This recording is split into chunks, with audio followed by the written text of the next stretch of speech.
தக்காளி புதினா சட்னி. ஓகே, நம்ம இன்றைக்கி வந்து தக்காளி போட்டு புதினா சட்னி வைக்க போகிறோம். அதுக்கு வந்து நான் தக்காளி 2 எடுத்திருக்கேன், ஒரு வெங்காயம் எடுத்திருக்கேன், ஒரு பெரிய சைஸ் வெங்காயம் 1, 2 பல்லு பூண்டு, ஒரு துண்டு இஞ்சி, 7 மிளகாய், 1 ஸ்பூன் கருப்பு உளுந்து, ஒரு 4 ஸ்பூன் தேங்காய், புதினா நல்லா ஒரு 2 கை அளவுக்கு, கொஞ்சமாக கொத்தமல்லி.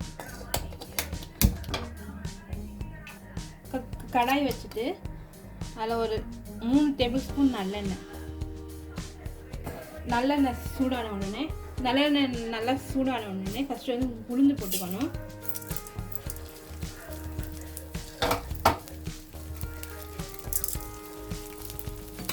கழுகிடக்கூடாது, ப்ரௌன் கலரில் அது வரைக்கும் கொஞ்சம் நல்லா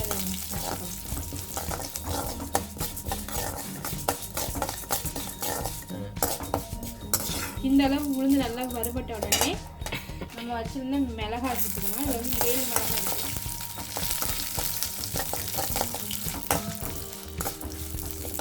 மிளகாய், 2 பல்லு பூண்டு, ஒரு துண்டு இஞ்சி, ஒரு பெரிய வெங்காயம்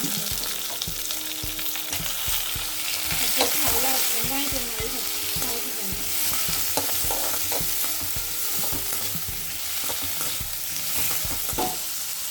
வெங்காயம் போட்ட உடனே சட்னிக்கு தேவையான உப்பு போட்டுக்கலாம், கல்லுப்பு.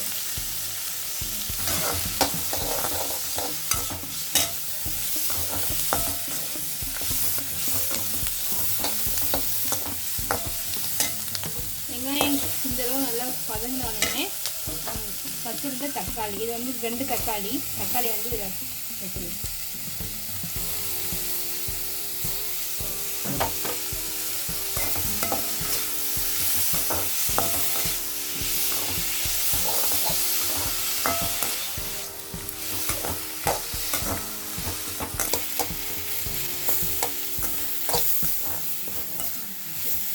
இந்த அளவு தக்காளி நல்லா வதங்கின உடனே நம்ம வச்சுருந்த 2 கை புதினா, கொஞ்சமாக மல்லி போட்டு நல்லா மிக்ஸ் பண்ணி விட்டுருவோம்.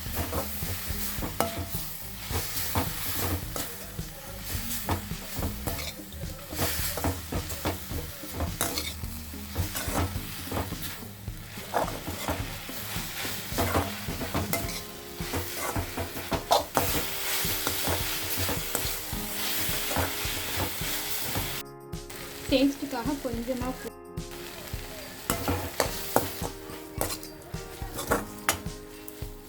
கடைசியாக நம்ம வச்சுருந்த ஒரு 4 டேபிள் ஸ்பூன்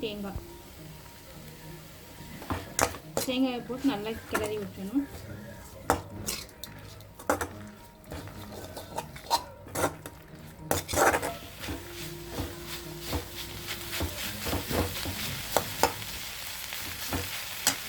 ஸ்டவ் ஆஃப் பண்ணி நல்லா ஆற விட்டு அரைச்சிக்கலாம்.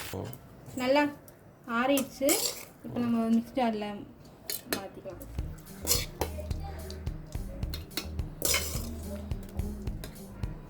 சாப்பாட்டுக்கு வேணும்னா தண்ணி ஊற்றாமல் திக்காக துவையல் மாரி அரைச்சிக்கலாம். டிஃபனுக்கு வேணும்னா தண்ணி ஊற்றி சட்னி மாரி அரைச்சிக்கலாம்.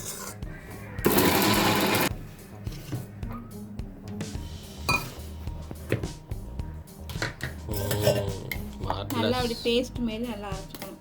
நல்லா கொஞ்சம் நைஸாக அரைச்சிக்கணும். பேஸ்ட் மாரி நைஸ். இப்போ நம்ம ஒரு கிண்ணத்தில் வந்து இதை மாற்றிடலாம்.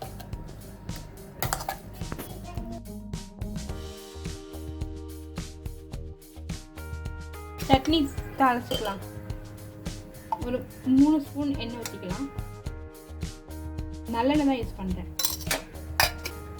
எண்ணெய் எல்லாம் சூடானோடனே 1 ஸ்பூன் கடுகு போட்டுக்கலாம்.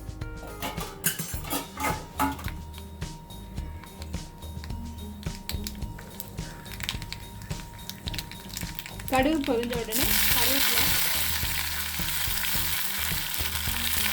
ஸ்டவ் ஆஃப் பண்ணிட்டு பெருங்காயம்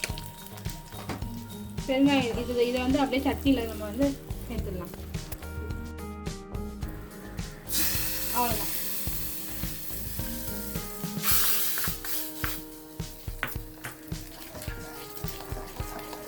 நல்லா இது மிக்ஸ் பண்ணி விட்டணும். நம்மளோட தக்காளி புதினா சட்னி ரெடி.